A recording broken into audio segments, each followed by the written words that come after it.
7টা হবে, সবার বাক স্বাধীনতা থাকবে, এবিভিপি করতে হবে, এরকম কোনো বাধ্যবাধকতা নেই। কারো ভালো লাগলে সে সিপি করবে, এসএফআই করবে।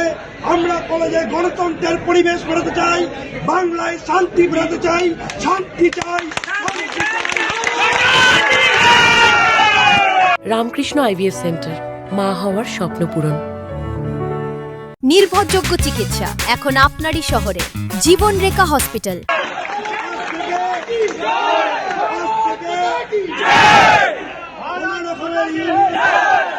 চোখ কামানি থাকবে না, মুক্ত গণতন্ত্র থাকবে।